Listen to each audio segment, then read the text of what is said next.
Bueno, estamos con la concejal radical de Juntos por el Cambio, Romina Gusini. ¿Cómo estás, Romina? ¿Cómo les va? Muy bien. Bueno, vamos a comenzar la entrevista. Antes de pasar a temas más generales y de actualidad política, queríamos hacer como un breve recorrido, repaso por tu carrera política en general, personal. Dale. Y bueno, para empezar, ¿cómo fue tu primer contacto con la política? Más o menos a qué edad fue. Y si desde el inicio estuvo ligado a la UCR o tuviste algún ida y vuelta entre partidos hasta llegar a la UCR. No, la verdad que mi primer acercamiento con algo político fue en el centro estudiante de la escuela. Yo iba a la escuela de comercio y ya en primer año me habían elegido delegada del curso y ahí siempre tuve una participación activa y cuando llegué a tercer año se presentaban elecciones en el centro estudiante. Y bueno, y ahí nos juntábamos con un par de amigos y de distintos chicos de distintos cursos y formamos una lista, fuimos a una elección y ganamos el centro estudiante. Bien. Y ahí como que empezó. La verdad que en ese momento no tenía una ideología política definida, si bien en mi familia nunca hubo una participación activa, pero bueno, sí mucha tendencia al radicalismo. Eso te iba a preguntar. Entonces vos, si bien no era decisiva, había una influencia. Había una influencia, siempre eran, bueno, habían votado a Alfonsín en el 83. Sí. De esto yo te estoy hablando en el año 91, fueron las elecciones del centro estudiante, más o menos. Y había como una tendencia al radicalismo, por ahí no explícito en la familia, pero... y bueno, también se suma que cuando formamos este centro de estudiantes, lo formo con Karina Sala, claro, que íbamos a la misma escuela.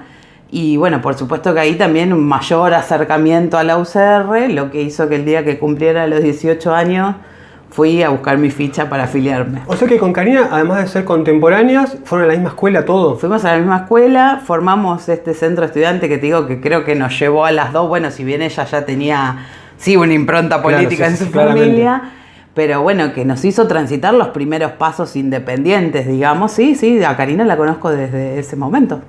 Bien, y tanto a nivel local como a nivel nacional, ¿cuáles son los referentes que más haces propios tuyos dentro del radicalismo o dentro de la política en general? ¿De hoy? ¿De hoy y de siempre? Bueno, la verdad que como dije, y para cualquier radical, Alfonsín es como imposible no hacer mención. Además yo tuve el gusto y el placer de poder vivir cuando él dejó de ser presidente, porque sí, ahí era chica, pero igual en ese momento yo me acuerdo cuando vino a Campana porque mi abuela me había llevado a verlo, y sí tuve la posibilidad porque en el año 97 o 99, antes que se forme la alianza, Alfonsín iba a ser el candidato a diputado por la Unión Cívica Radical. Y se había empezado ya como una especie de campaña y bueno, y ahí pude seguir más de cerca sus actos y, claro, y tener esta posibilidad de escucharlo, porque indiscutiblemente un gran orador, un tipo que era un estadista en su pensamiento, pero aparte con la facilidad y con una oratoria que dejaba perplejos a todos. Alfonsín por un lado, en lo local por supuesto, la consigna era Calixto, ¿me entendés? Que era un tipo que era cercano a todos.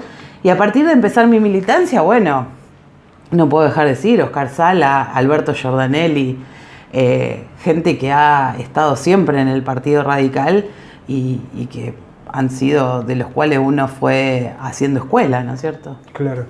Sabes que tengo una tendencia a saltear preguntas y quiero tratar de mantener eso manejalo vos. Y no, porque seguiría andando por ahí, pero no me quiero perder de ninguna. Trabajaste varios años como administrativa en el servicio penitenciario, sí, ¿verdad? Sí. Me parece muy interesante esto. ¿Qué puedes contarnos de esa experiencia y si trabajar en ese lugar te dio alguna perspectiva específica sobre cuestiones como la baja de la imputabilidad, sí, como la cuestión de los derechos humanos con los presos, que siempre hay un debate, sí, mediático? Terrible. Sí. Primero, trabajar en el servicio penitenciario me cambió la vida. Primero porque me acercó a una problemática o a una institución que la cual yo desconocía prácticamente, porque en Campana no teníamos esa cultura carcelaria porque era la primera vez que iba a haber un centro una unidad carcelaria en Campana. Yo desconocía totalmente eso, no sabía cómo era la vida dentro de una cárcel y trabajé como administrativa aún perteneciendo al escalafón general. Claro. Era muy joven, tenía 20 años cuando entré y me hizo ver un montón de cosas. La verdad que primero lo loable que es la tarea de todos los agentes penitenciarios, que la mayoría de ellos realmente, si uno no tiene una vocación, es un trabajo que se hace muy difícil de llevar adelante. Y después, bueno, poder tener una posición, como vos decís, respecto no solamente de la baja de la imputabilidad, la cual yo no estoy a favor en ningún momento, porque creo que no resolvemos el tema. O sea, me parece que cuando hablamos de bajar la imputabilidad, lo que nos estamos olvidando es de fortalecer la educación para que ese pibe, no es que si roba a los 12 pueda estar preso. El tema es que no robe. Eso es lo que tenemos que analizar. Si a los 12, a los 14 o a los 10, o sea, que el día de mañana ¿qué vamos a hacer? ¿Cárceles para gente más chica? No, me parece que no tiene una lógica, no es sostenible. Hay mucha biblioteca, por supuesto, en base a eso, pero la verdad yo no la comparto. Creo que tenemos que buscar una manera integral de resolver el problema y transversal sobre todo. Y después te hace ver un montón de cosas, de miserias, de ambos lados, de lo que es el valor de la vida por ahí para un hombre o una mujer que está privado de su libertad, a lo que ellos por ahí le dan valor y que para nosotros es algo intransigente, que realmente ni siquiera a veces lo registramos. Y es otro mundo, es otra cultura, es un sobrevivir diario. La verdad que de eso, si querés, podemos hablar 1000 horas, porque realmente... O sea, que eso es realmente así, es un sobrevivir diario, no es un mito lo difícil que es la estadía ahí. Lo que pasa es que es el conjunto, o sea, por supuesto, por ahí hay muchas herramientas que pueden ser útiles dentro del servicio penitenciario y que están a disposición de los internos o de las internas. Yo por ahí hablo más de la cárcel de hombres porque es donde más trabajé, si bien hice en su momento una práctica en la cárcel de mujeres. Pero es como te pasa vos tenés que situar como una comunidad a la población carcelaria y tenés los mismos problemas que podés tener en un barrio. Lo que uno llama por ahí los conflictos vecinales son los mismos conflictos que ellos tienen dentro de un pabellón o entre pabellones. Hay distintas religiones, hay quienes van a buscar una oportunidad de terminar un estudio y hay quienes ya tienen como cero esperanza de poder salir adelante. Entonces hay un montón de conflictos y después, bueno, no olvidarnos que están privados de su libertad, que eso es un condicionante que de por sí hace más difícil. Pero vos, después de tu experiencia, ¿considerás que efectivamente es un lugar de rehabilitación de personas que han delinquido? Yo creo que depende mucho de cómo lo tome el interno. Hay quienes han buscado una posibilidad de rehabilitarse y es posible, se puede llevar adelante. Y hay quienes lo usan como un lugar de hábitat entre que un delito y otro. Exacto. Entonces, bueno, depende mucho de cada uno, como depende la vida en la calle también. Hay gente que por ahí con algunas pocas herramientas llega mucho y también vemos gente que tiene todas sus herramientas a su alcance y es un tipo que nunca prospera en la vida, más allá de lo que ya adquirió por sus padres. Digo, es como más o menos lo mismo. Bien, y después ocupaste un rol muy importante como subsecretaria de Desarrollo Humano. Sí. Eso fue apenas inició la gestión de Sebastián, la primera. Sí, en 2015. Exacto. ¿Qué recordás de esa época y cómo llegó el ofrecimiento? Bueno, la verdad que el ofrecimiento llegó cuando hicimos el acuerdo de Cambiemos, era en ese momento, y nos sentamos los partidos políticos, ¿no? Por supuesto, a hablar no solamente de la conformación de lista de concejales, sino si estaba la posibilidad de ganar, bueno, qué secretarías o qué lugares íbamos a poder incorporar, el radicalismo iba a poder formar parte. Bueno, en esas conversaciones yo era una de las personas, yo en ese momento había dicho que no quería ser concejal, ya cuando antes de sentarnos a hablar era una decisión mía personal de ese momento que estaba atravesando, y me dijeron, bueno, pero está la posibilidad de que si ganamos formes parte. Bueno, sí, me gustaría, obviamente, quienes hacemos política siempre aspirás a ocupar un cargo, y no dudé que mi lugar era en lo social, porque yo no tengo un título de grado, y me parecía que, si bien sin tener un título, mi experiencia desde la actividad política y los trabajos que había tenido, y además porque siempre tuve un gran compromiso social, me parecía que esa era el área. Así que bueno, desde ya era el lugar que yo decía que por ahí me podía sentir más cómoda, y bueno, sí, lo charlamos y Sebastián me ofreció la subsecretaría, y bueno, la verdad que primero un gusto para mí, que se me reconozca, ¿no? De esa forma, era la primera vez que yo iba a ocupar un cargo político, si bien ya tenía muchos años de militancia, pero nunca había accedido a ningún cargo político, y una gran responsabilidad aparte. Y por lo que vemos desde afuera, por ahí para quienes no están muy embebidos en la política, notamos que Campana tiene mucha presencia radical. O sea, hay mucha presencia radical en el bloque de Juntos por el Cambio, y aparte hay... están como floreciendo facciones, agrupaciones radicales. ¿Es así? ¿Ustedes ven una posición del radicalismo fuerte en Campana? ¿Y esta diversidad de espacios puede hacer que complique la conjunción de todos en un mismo lugar? Bueno, mira, yo creo que el radicalismo en Campana como que pasó todas las etapas, ¿no? Porque nosotros veníamos de un radicalismo sumamente fortalecido, donde había un intendente que fue 7 veces electo, donde era, yo siempre digo, era re fácil ser radical, ¿no es cierto? Porque estaban dadas todas las condiciones. ¿Sabés qué? Nos han dicho en reiteradas oportunidades, la afirmación, Campana históricamente fue una ciudad eminentemente radical. ¿Vos estás de acuerdo con eso? No, yo no estoy de acuerdo con eso. Yo creo que ¿Pero lo escuchaste? Sí, por supuesto que lo escuché. Yo creo que Campana es conservadora en cuanto a los gobiernos. Porque vos podías decir, bueno, 7 veces electo Calisto, vos decís, Campana es radical. No, después fue 3, o sea, después hubo 3 periodos de Jorge Varela y 2 de Estela Maris Giroldi. Y ahí que decimos, ¿Campana era peronista?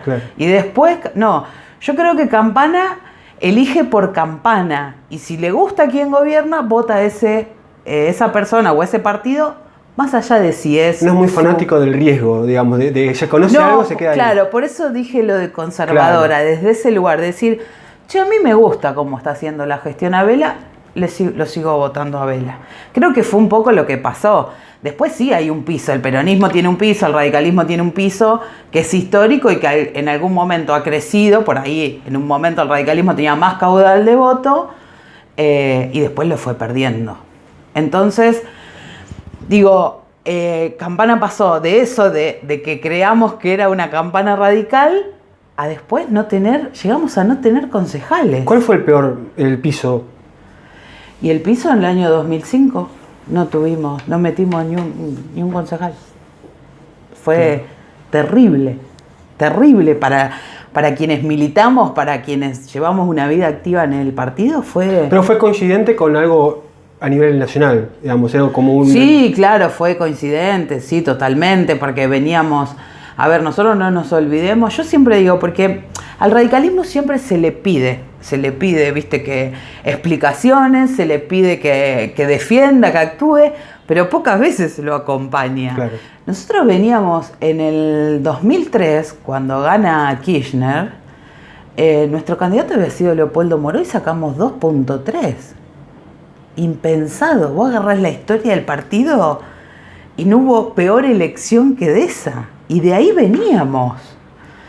Entonces, en el 2005, no meter ningún concejal en nuestra ciudad, en una Campana que había sido gobernada por el radicalismo del año 58, era algo impensado. Yo no puedo dejar de ver esa imagen en el comité cuando llegábamos con los resultados y no meter ninguno. Creo que ahí fue un gran quiebre para la dirigencia que de ese momento y para que podamos entender que no podíamos vivir del pasado, de lo que habíamos sido. Porque las discusiones adentro del partido eran, no, porque nosotros, porque claro, era toda gente que había vivido la época de gloria de Calixto. Pero ya no estaba más, eso no pasaba más y la ciudad no nos elegía más. Y lo que nos pasó en la ciudad terminó pasando en la nación.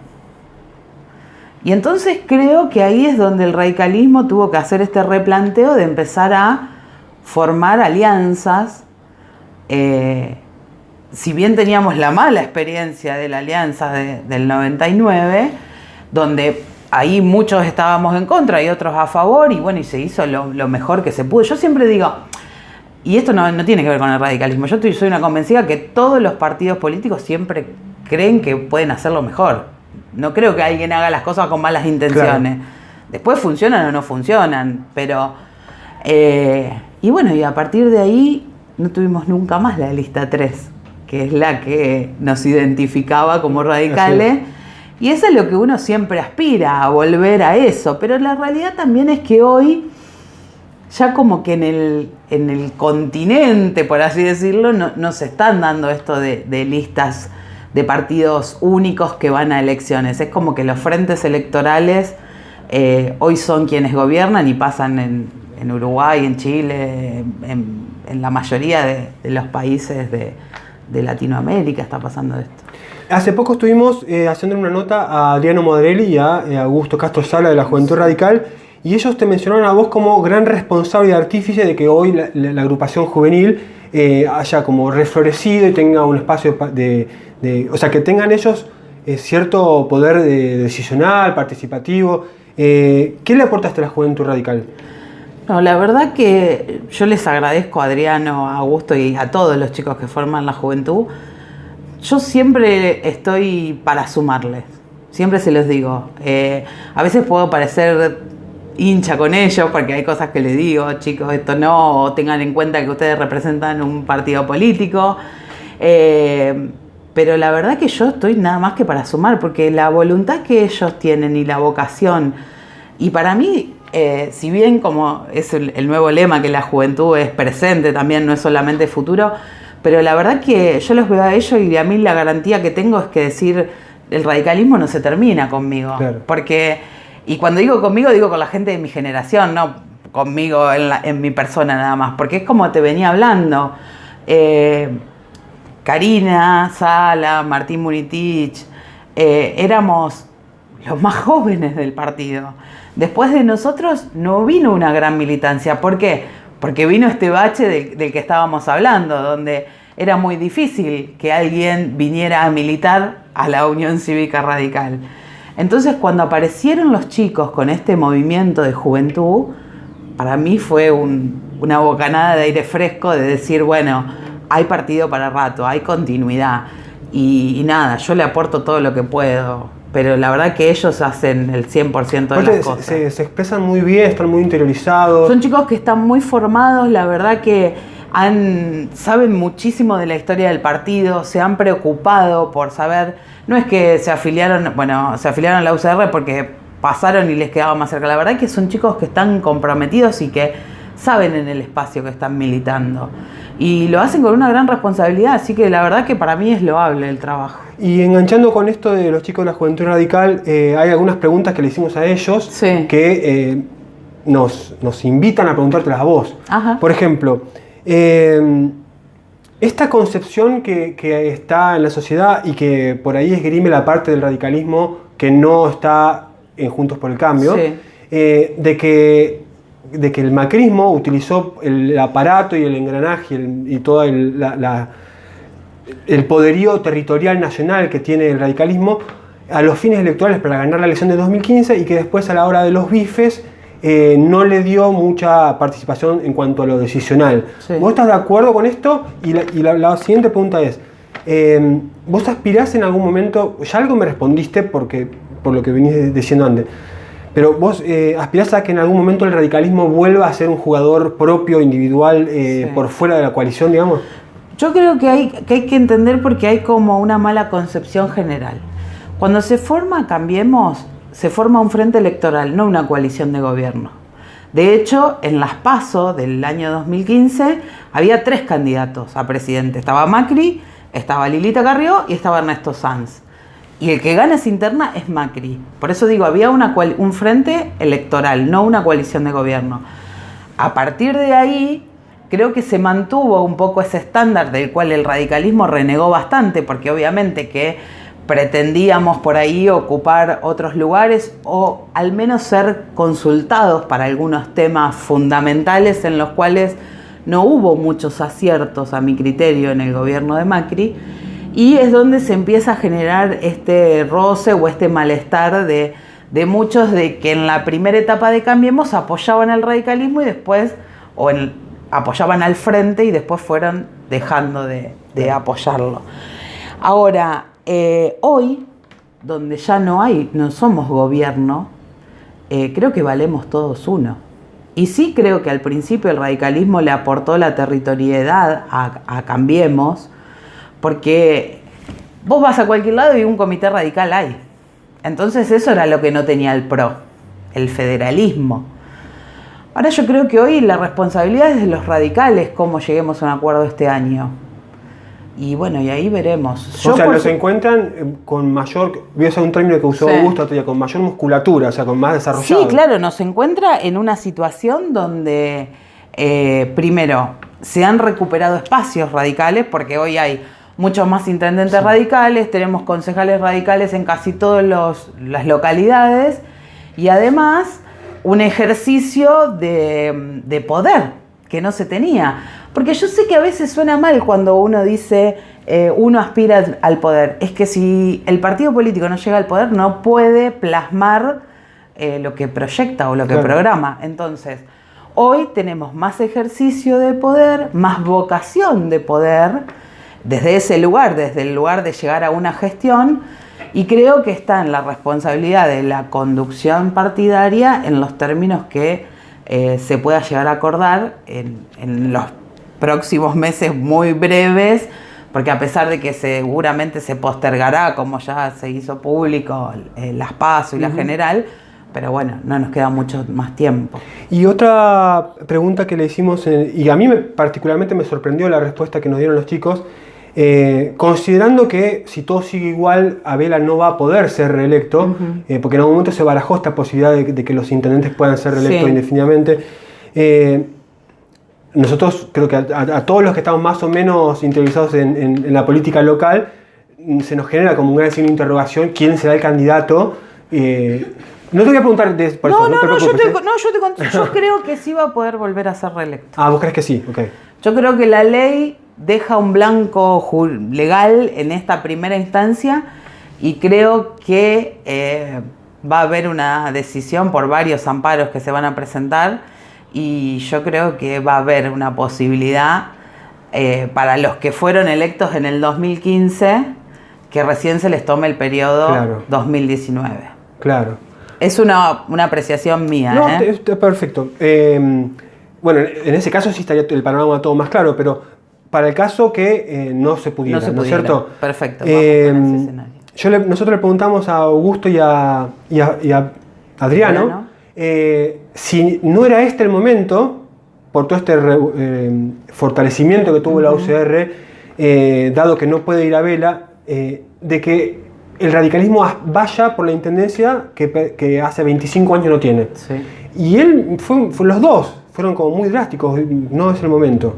Como que no está, como que lo vieron como que estaba verde el asunto todavía. ¿Para el 2023? Sí. Bueno, son opiniones. ¿Vos tenés otra? Yo tengo otra. Yo creo que en el 2023, no pudiendo ser Sebastián quien sea el candidato, voy a usar el mismo término que usé recién, todos valemos uno. Claro.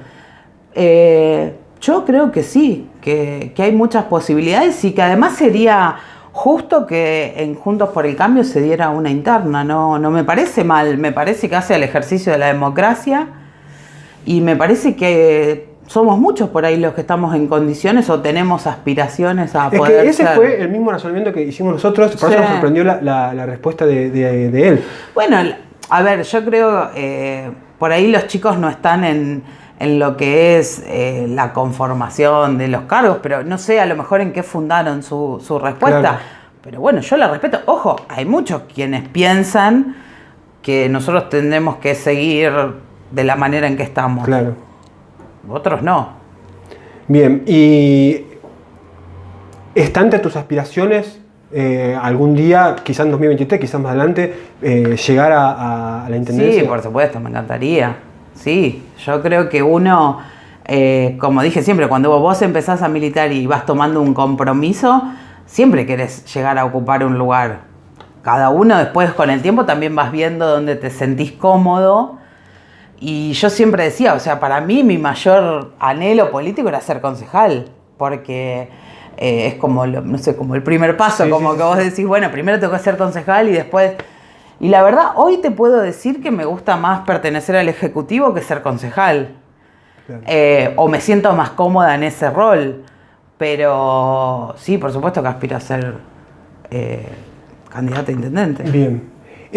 Ahora pasando a otra cuestión que tiene que ver más con la oposición en Campana, ¿no? Sí. Que también ha sido materia de debate entre nosotros. Tiene que ver con esto con cosas que tienen que ver con el peronismo. Primero que nada, este hecho de que en las últimas elecciones presidenciales generales de agosto y después octubre del 2019, en las definitivas terminó sucediendo que en Campana Abela arrasó, porque la verdad que ganó una cantidad bestial de votos. 54%. 54%. Pero en los demás cuerpos de la boleta ganó el Frente de Todos, ganó incluso hasta en gobernador, que yo pensé que no había chances y demás. ¿Por qué se da esto? O sea, por lo que hablamos antes. Está bien, pero yo lo digo, a ver, claramente hay mucha gente que está muy conforme con Sebastián Abela como intendente, pero también debe haber una parte de castigo a algo que evidentemente hace mal el peronismo. Sí, siempre hay un poco de todo. ¿Qué hace mal el peronismo? Porque esto fue como un castigo. Lo que pasa que yo creo que el peronismo fue atravesando lo mismo que te conté que fue atravesando el radicalismo. Cuando hay por tanto tiempo un líder tan importante, en nuestro partido fue Calixto, en el PJ fue Jorge Varela, por tantos años, a veces eso hace que se produzca un vacío en quienes vienen atrás, ¿sí? Porque es tan fuerte el liderazgo de esa persona que hace que del resto no pueda ir surgiendo nadie. Perdón que te interrumpa. Sí. Yo coincido con vos en esto de que Campana es una ciudad conservadora en lo electoral. Sí. Que dejaron de votar peronismo para votar a Abela sin un 2001. Eso es por ahí. ¿Qué pasó? Bueno, pero había un desgaste muy grande de lo que era el gobierno de Varela Giroldi.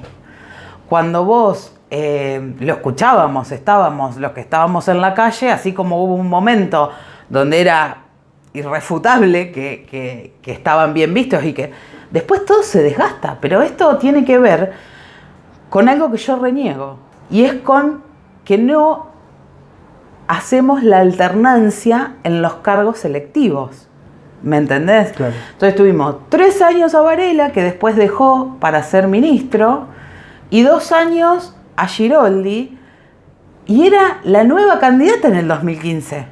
O sea, iba por un periodo más. Y ahí creo que la gente dijo, bueno, no le eligió, y también era el auge de Cambiemos, y se eligió a Sebastián. Ahora, cuando llegó el 2019, la gente, en general, vio un buen ordenamiento por ahí de la gestión de Sebastián, buena gestión, la verdad que se pudieron hacer muchas cosas en los primeros 4 años, y un PJ desordenado, y me atrevo a hablar del PJ porque después terminaron ellos hablando y es como que nos habilitaron a hablar un poco a todos, ¿no? Pero digo, un PJ desordenado, sin un liderazgo auténtico, donde en el 2019 formaron una lista que terminaron todos juntos. Si a vos te vienen a preguntar desde Marte, ¿no es cierto? Sí. ¿Quién es el líder del peronismo en Campana? ¿Qué decís? La verdad que yo no lo tengo en claro. Para mí no hay un líder natural del peronismo en Campana. Yo puedo ver muchos referentes activos, pero la verdad que yo no veo un líder. Y de hecho nos pasa en el Consejo. Vos, con respecto a lo del Consejo y a la ruptura de ese bloque, ¿pensás que cuando se dan casos como ese, debería concretarse y oficializarse la creación de un interbloque? Y yo creo que, visto a las claras de cómo están funcionando, sí. Te vuelvo a repetir, yo no soy quien para decir lo que tiene que hacer pero otro partido. Podría pasarles el bloque a ustedes. Por supuesto. Yo creo que viendo a las claras, digo, cómo están funcionando desde el principio de año y con todo lo transcurrido, yo creo que merecen que sean 2 bloques. Porque, bueno, votan distinto. A ver, yo también he votado distinto a mi bloque, pero cuando esto se hace como más asiduo y cuando justificasen la sesión, el porqué y todo, me parece que la verdad sería mucho más funcional para ellos y tal vez más representativo estar divididos por bloques que como están funcionando. Pero bueno, eso es una decisión que tienen que tomar ellos. Pasando ya al tema más actual, de mayor relevancia en la agenda, que es el tema de la pandemia. Sí. Y que bueno, que Campana ha estado en estos últimos días en complicado. Un limbo extraño entre una fase y otra, entre Seramba y no Seramba. Sí. Yo justo acabo de pasar por uno de estos colegios privados donde estaba la Santo Tomás, la primera, sí. Y vi cómo se desarrollaba la clase, sí, hay una separación y demás. Por ejemplo, en el Consejo Deliberante, yo estaba viendo que en Zárate, está bien que ahora Zárate está en otra fase y demás, Sí. Zárate sesiona el Consejo Deliberante de forma virtual. Sí. Y en Campana no. El hecho de que en Campana se haya sesionado de forma presencial siempre ha hecho que dirigentes elegidos por el pueblo, por ejemplo, Estela Giroldi o el concejal Cazador, no vayan. Sí. Esto es un pensamiento en voz alta que tengo yo. Digo, si la modalidad de sesión está haciendo que un concejal esté o no, determina la presencia o no de un concejal, Sí. y dada la situación epidemiológica que hay en la ciudad, ¿no sería prudente sesionar virtualmente? ¿Vos tenés una opinión formada con respecto a eso? Sí, yo tengo una opinión formada y aparte fui la autora de un decreto del Consejo donde se habilitaba las sesiones virtuales. Porque eso se tuvo que hacer en todos los consejos porque no existía esa modalidad. De hecho, la carta, la ley orgánica de las municipalidades dice que el Consejo debe sesionar en el Consejo Deliberante. Claro. Si nosotros quisiéramos sesionar en otro lugar tendríamos que pedir permiso o votarlo. Yo hice un decreto donde se reglamentaba el tema de las sesiones virtuales, que fue modificado a propuestas, o sea, tuvo una propuesta del PJ donde me hicieron que reformemos que solo si volvíamos a fase 1. Entonces, como después que se levantó la fase 1 nunca volvimos a fase 1, no sesionamos nunca virtualmente porque no estamos habilitados por la decisión del cuerpo. Claro, entiendo. En el proyecto original no se hacía mención a la fase, sino a la circunstancia que se estuviera atravesando. De hecho, también puede pasar que en alguna instancia hubiera habido muchos concejales que nos contagiáramos al mismo momento y que tal vez por Zoom, si atravesábamos la enfermedad bien, lo podríamos haber hecho y de otra forma no. Y aparte hay otra cosa, que después viene una pregunta con respecto a esto, Sí. que por ahí la modalidad virtual, en el específico caso del Consejo Deliberante de Campana, puede hacer hasta más fácil la moderación. Nosotros vemos que Marina Casareto, no Marina, o sea, quien esté en Sí. la presidencia, en este Consejo Deliberante tiene problemas de moderación, tiene problemas para controlar lo que pasa, hay concejales que no se callan nunca, desobedecen, a veces es mucho circo en ese sentido, y quizás un Zoom podría mutear y chao, ¿no? Hay bastante bueno, pero poco serían democrático. los mismos reclamos que pasan hoy. Bueno, pero Claro, eso por sería ahí lo de menos de última. Pero, por ejemplo, permitiría que los concejales que son en situación de riesgo pudieran participar. Pasando al tema tanto de la situación epidemiológica de Campana con respecto al coronavirus y al tema de la vacunación. Sí. Estas son preguntas que por ahí tendríamos que hacérselas a Cecilia Ciardi, más que a vos, pero bueno, yo quiero saber qué pensás. Hay una diferencia actual en la contabilidad entre lo que dice el municipio, que son los números de Campana, y lo que dice la provincia. Sí. Esa diferencia podría determinar una fase u otra. ¿Vos tenés idea en qué se basa? Porque en el pasado ya hubo una diferencia Y terminó sucediendo que la municipalidad era quien tenía razón, que los datos de provincia eran los que estaban mal y los de que Campana también. Ahora volvió a haber una diferencia que son casi 800, 900 casos, que es muy significativa, diferencia que no tiene Zárate, por ejemplo. Sí. ¿Tenés idea a qué se debe? Y después, sin querer forzar tu respuesta, encauzarla, ¿en qué situación ves a Campana con respecto al coronavirus? Bueno, a la primera parte de la pregunta te la voy a responder porque se la hicimos a Cecilia Ciardi el miércoles cuando nos juntamos con ella y este fue uno de los temas. Lo que la doctora nos explicó es que la diferencia se basa, no sé si exactamente, ¿no? Por ahí puede haber también a su vez una diferencia, pero cuando Campana hace el informe diario, el que vemos que ustedes publican y los distintos medios, son los casos que entraron ese día, que se confirmaron en el hospital y en las 2 clínicas privadas que tiene la ciudad. El problema pasa cuando vos vas y te hisopás por la obra social en un laboratorio. El laboratorio ese mismo día no avisa a Campana el resultado. El laboratorio informa en el sistema CISA que fulanito dio positivo. Y ese primer dato lo absorbe la provincia. Y hay un delay entre que llega a Campana porque lo que nos explicaba la doctora es que ella recibe en ese sistema una devolución diaria, pero no dice,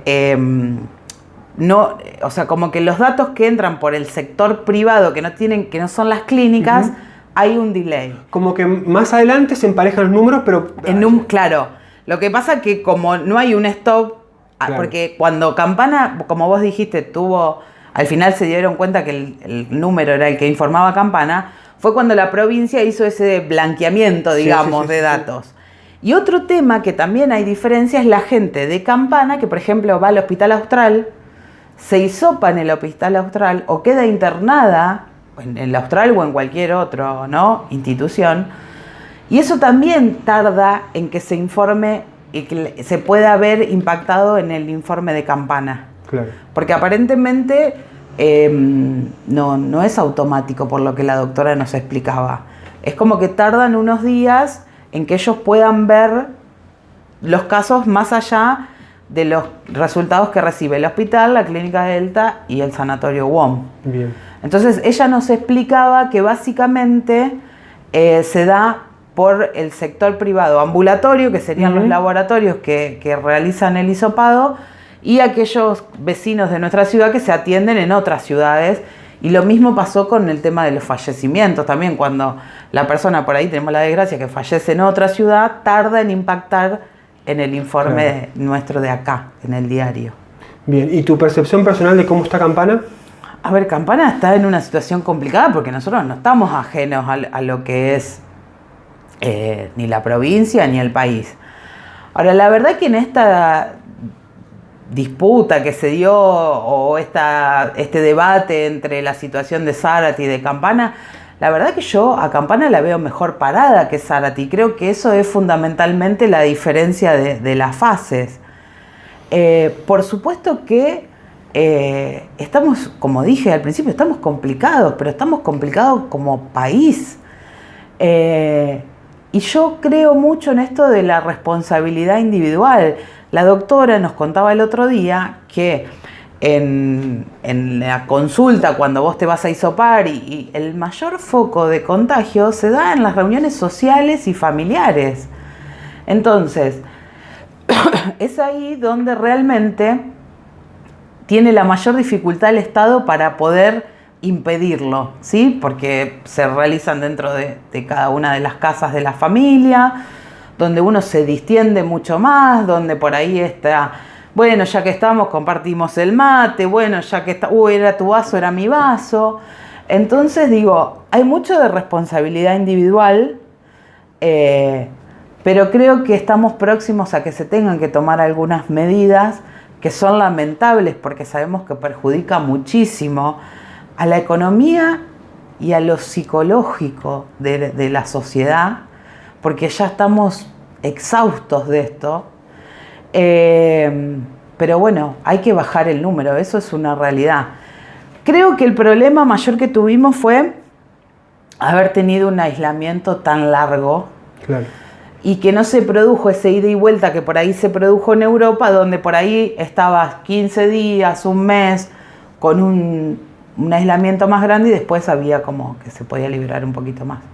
Bueno, ya en la recta final de la entrevista, una pregunta más general sobre la gestión de Abela. Vemos que tenés una buena capacidad para hacer autocrítica cuando hay que hacerla, sí, que es bastante inusual en dirigentes políticos, así que voy a aprovechar esa característica para preguntarte, bueno, puntos fuertes que vos considerás de estos 5 años de gestión de Abela, pero lo que más me interesa saber desde tu visión de concejal de Juntos por el Cambio es cuáles son los puntos más flojos y que podría corregir esta gestión en los años que le queda de gobierno. Ajá. Bueno, en realidad yo creo que Sebastián ha hecho una muy buena gestión, Sebastián y todo el equipo, ¿no?, que forma la gestión municipal. Creo que hubo puntos o proyectos que se han podido llevar adelante que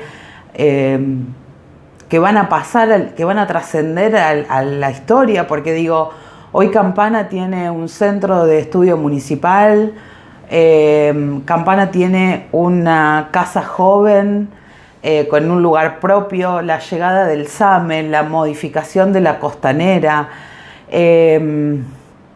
la inauguración del espacio de la biblioteca. Creo que son acciones y el mejoramiento en cuanto al asfalto que ha habido en todos los barrios, porque en todos los barrios se han hecho siempre algunas cuadras de asfalto. Creo que hicieron, bueno, que tuviera este resultado de volver a elegirlo a Sebastián como intendente. Esto que decís del asfaltado surgió también en otra nota. ¿Vos notás diferencia entre los primeros 4 años estando alineado a provincia y a nación con Vidal y con Macri? Sí, por supuesto, es indiscutible que hay una diferencia. O sea, obviamente que hubo nosotros pudimos acceder a muchos programas de nación y provincia que sin duda tienen que ver tal vez con la afinidad, pero sobre todo por la gestión, porque también así como decimos, y eso te lo digo porque nosotros mismos renegábamos, en la gobernación de Vidal se le dieron obras a todos los intendentes. Y nosotros por ahí veíamos, y vos decís, pero aquel, viste que uno dice, bueno, pero si al final te patean en contra. Y la verdad, se distribuía bastante bien la obra pública. Bueno, nosotros también hicimos la renovación de La Roca, de lo que es todo ese sector. Creo que hay una diferencia, y hay una diferencia también en la coyuntura que se vive hoy, precisamente por la pandemia que estamos atravesando. La verdad que uno sabe que muchas obras tampoco va a haber, porque los recursos tienen otras prioridades y es entendible. Creo que Sebastián supo capitalizar eso y supo realmente darle el destino que tenían estos programas y eso hizo que se note una buena acción de gestión, sobre todo en los primeros 4 años, donde, bueno, como dije recién, lo llevó a ser reelecto. Después sí, yo creo que obviamente que hay falencias, porque aparte, pero me parece que no tiene que ver con que yo tenga la capacidad de la autocrítica, me parece que si uno no reconoce las falencias, y es un poco pedante también, claro, porque sería como bastante omnipotente creer que lo que uno hace es perfecto y no hay nada por mejorar. Yo creo que hay un montón de cosas por mejorar. Me parece que hay como un replanteo que hacer de Juntos por el Cambio hacia adentro y después hacia la gestión. Yo siempre les pido y creo que debemos mejorar la comunicación interna. No hablo de lo que comunicamos al vecino, sino la comunicación entre nosotros, entre el legislativo y el ejecutivo. Creo que nos falta un poco de eso como gestión, por eso digo eso hacia adentro. Sí, sí, sí. Y por ahí hacia afuera yo creo que lo que nos falta, y esto también es un trabajo desde el Consejo Deliberante, es saber hacia dónde vamos. Creo que cuando uno pone claro el objetivo, hacia dónde va, a partir de ahí puede construir todas las redes necesarias para llegar a ese objetivo. Y la verdad que hoy creo que eso todavía no está muy claro, a pesar del tiempo que se lleva. Y por ahí nos limita porque, bueno, hay ordenanzas que no las podemos trabajar porque no tenemos precisamente claro hacia dónde vamos en ese sentido. Entonces como que no nos podemos adelantar, estamos como en conjunto. A medida que avanza el Ejecutivo, se hacen las ordenanzas que se necesitan. Pero eso tiene que ver por ahí más a una crítica política, ¿no? De decir, bueno, creo que lo que necesitamos es sentarnos a la mesa, pulir algunas cuestiones en esto de que yo digo, ojo, en mi opinión, ¿no? Sí, de lo que tiene que ver con la comunicación, y a partir de ahí decir, bueno, mi objetivo es llegar al 2023 a este punto, y a partir de ahí construir otro. O sea, uno cuando proyecta a corto, mediano y largo plazo. Si nosotros desde Juntos por el Cambio logramos establecer objetivos a largo plazo, eso nos garantiza una continuidad más allá de quién sea la figura que encabece. Y me parece que es fundamental. Y esto es lo que yo le pido al radicalismo. Y vuelvo por ahí a una pregunta que quedó colgada de cuando hay tantas vertientes dentro de un partido, si se hace difícil o no el amalgamar y llegar a una unidad. Si nosotros nos sentamos y ponemos en claro a dónde queremos ir y cuál es, primero lo tenemos que hacer los radicales. Sentarnos los radicales y decir, bueno, cuál es el objetivo del partido y a dónde queremos apuntar con eso.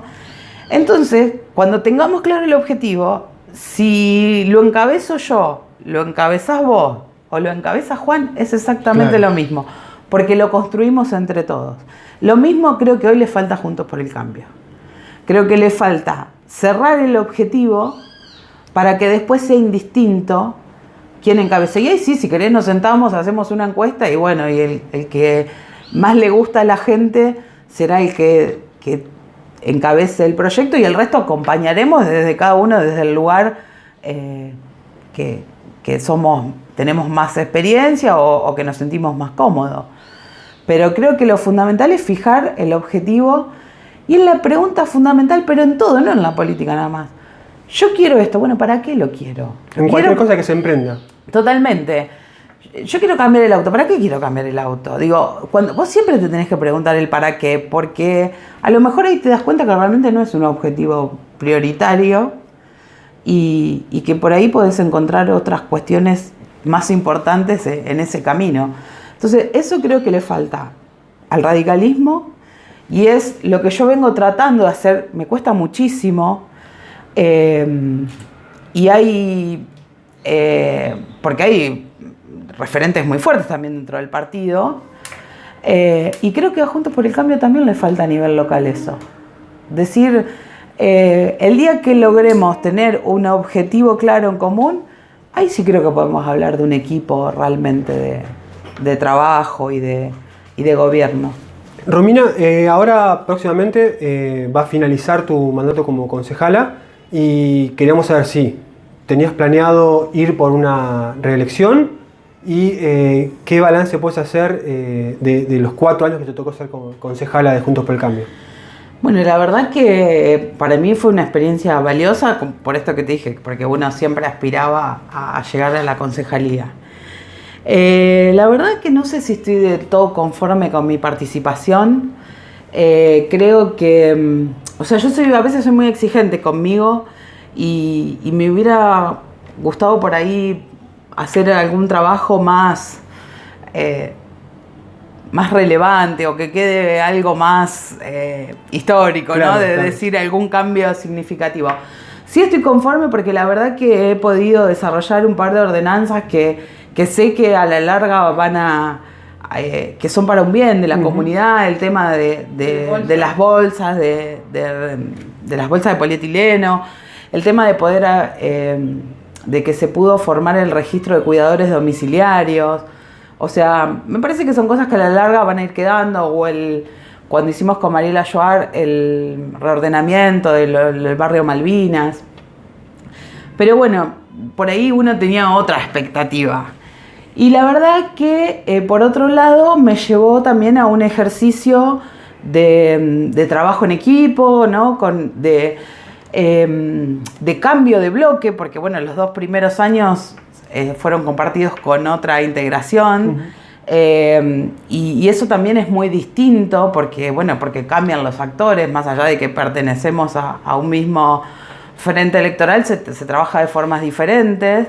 Los primeros 2 años, la verdad que había mucho más debate interno y trabajábamos de una manera diferente, no digo ni mejor ni peor, digo diferente a lo que estamos trabajando estos últimos años, que también tienen la particularidad de estar atravesados puntualmente por la pandemia. Claro. Y eso hizo que tuviéramos que fijar otras prioridades, que por ahí hay cuestiones que terminan siendo banales si uno las trabaja ahora, pero que no por eso son menos importantes, y además no sabemos cuánto esto se va a extender. Entonces hay cosas que no podemos postergarlas más, que hay que ir trabajándolas de igual forma. Yo no sé si voy a renovar, realmente creo que no, que por ahora es un ciclo que se cumplió para mí. Tengo mucha voluntad de trabajar en lo partidario, de fortalecer al radicalismo. Creo que eso me va a llevar mucho tiempo si queremos construir esto de lo que veníamos hablando, ¿no? Si yo creo que la idea es aclarar los objetivos de la Unión Cívica Radical para poder, por ahí en el 2023 o cuando se dé el momento, llegar a tener un mayor protagonismo. Eso requiere de un trabajo y creo que me voy a abocar a ese trabajo. Claro. Hoy yo vuelvo a conducir el partido en esta línea en esta lista de unidad que se conformó, y voy a dedicarle un tiempo importante a eso. Y además porque creo que en esto que te venía hablando de la alternancia en el poder, y creo que es un buen ejemplo también de mi parte ceder este espacio a otro radical que pueda ocuparlo y que seguramente le va a dar su impronta. Hoy yo en esta conformación la verdad que prefiero que no, porque a veces siento que tengo muchas diferencias en las formas y a veces cuando vos te das cuenta que... O sea, más allá de que dijiste que no es una conformación ni mejor ni peor, sino que son distintas, te sentías más cómoda antes. Era por ahí era otra situación del debate, de esto de que yo te digo, de que como bloque también nos parábamos desde otro lugar, pero yo siempre digo, yo soy la que se tiene que adaptar a la situación, porque yo soy una concejal de este frente, ¿sí? Entonces, por eso tengo que el ejercicio de la democracia también a veces hace que uno tiene que respetar las mayorías. Como lo dije antes, yo en 2 oportunidades voté distinto a mi bloque, fundamenté, por supuesto, por qué iba a votar distinto. Y creo que si esto se hiciera más asiduo, recurrente, claro, más recurrente, mi planteo ya debería ser otro. Yo si bien creo que es un momento en que tal vez hay que plantear el armar un interbloque, que eso no significa que se rompa de hecho, hoy en la Cámara de Diputados de la Nación o de la provincia funcionan los interbloques. Y me parece que eso le da también un poco más de autonomía, sobre todo a los planteos que por ahí se pueden hacer desde las ideas partidarias. Es lógico que tengamos diferencias, primero porque somos todas personas distintas, y segundo porque somos partidos distintos. Claro. Entonces, imagínate que si entre los mismos radicales pensamos diferente, ¿por qué no vamos a pensar diferente dentro de un frente?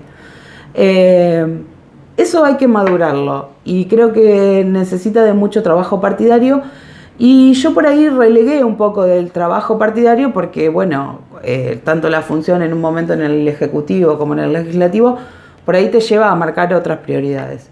Así que creo que voy a volver al llano de la militancia y desde ahí seguir construyendo. Bien, la anteúltima pregunta es, ya se la hemos hecho a otros dirigentes políticos también, pero las otras veces yo cometí el error de hacer la pregunta ya dando mi opinión o tratando de encauzarla, y esta vez no lo voy a cometer ese error. Quería que me comentes si tenés alguna opinión formada sobre el entramado de los medios de comunicación en Campana. Si te parece que la prensa en Campana funciona bien, ¿qué podría mejorar? ¿Qué percepción tenés? Yo creo que ha cambiado muchísimo. Desde mi lugar, que ya te digo, tengo más de 25 años de militancia, y donde prácticamente el único medio que había para dar a conocer una idea era el diario La Auténtica Defensa, a hoy, con la construcción de espacios como el de ustedes, creo que se ha abierto ese panorama y que es productivo y que es positivo. No solamente para ustedes de ese lado, ni como nosotros solo como políticos, sino para los ciudadanos, porque hoy yo puedo abrir mi teléfono y elegir qué medio quiero ver de mi ciudad. Creo que le falta el periodismo no digo de investigación, digo de, no sé, sí, la profesionalización. De oficio, como diríamos en la justicia, de que por ahí no salga la nota de nosotros, sino que la generen ustedes. Creo que eso cambiaría el juego de todos. Y creo que yo lo celebraría. La verdad que yo les agradezco esta posibilidad, porque no es algo que siempre se da. No he tenido muchas veces la posibilidad de que me hagan una entrevista así tan larga, salvo cuando vas a algún programa de radio, ¿no? Claro. Pero a mí me parece buenísima y creo que tienen que apostar a más. Yo entiendo que es algo, que es su trabajo, que es un emprendimiento, que muchos por ahí no lo tienen como la profesión de sustento. Claro. Y que eso también cuesta, pero creo que los felicito a todos, porque hay muchos en Campana que han ido surgiendo, y eso hace que cambie también. Es que ustedes son el medio por el cual uno puede informar, pero también son, al ser esa ventana hacia el ciudadano, es el que te está mirando, el decir, bueno, yo tengo que ser consciente de lo que hago, porque a través de muchos medios un montón de gente se entera de lo que yo hago. Y eso también hace que alguno que por ahí se tiende a descarrilar en alguna cosa, se vuelva al camino al sentirse observado o cuestionado en algún punto, pero me parece que es sumamente productivo. Y bueno, ya la última, esto ni lo consulté con mi socia Florencia, ni nunca lo hicimos antes, pero copiado del programa de Jay Mamón es elegir entre una opción y otra. Oh, terrible. Bueno, no tengo paleta. Y no tienen misericordia. Y hay poca misericordia, ¿vale? Dale. ¿Alfonsín o Ilía? Alfonsín. ¿Ford o Chevrolet? No, Ford. No hay duda ahí. Ni duda. ¿Sabina o Serrat? No, Sabina. Estuvimos investigando, ¿viste? También, sí, mucho. ¿De la Rúa o Macri? No, de la Rúa. ¿Maradona o Messi? Ay, no tengo ni idea. Messi. Bueno. ¿Cantlon o Calle? Mirá que siempre voy a elegir a un radical, ante todo. Me gustaría que Axel sea radical y no represente una unión vecinal. Bien. ¿Néstor o Cristina? Néstor. Romina, muchísimas gracias. Una gran nota. No, por favor. Muy bien. Sí, excelente. Está buenísimo eso del ping-pong, ¿eh? Está bueno. Lo de Sabina Serrat fue hoy revisando tweets. Sí, yo tengo todo Sabina.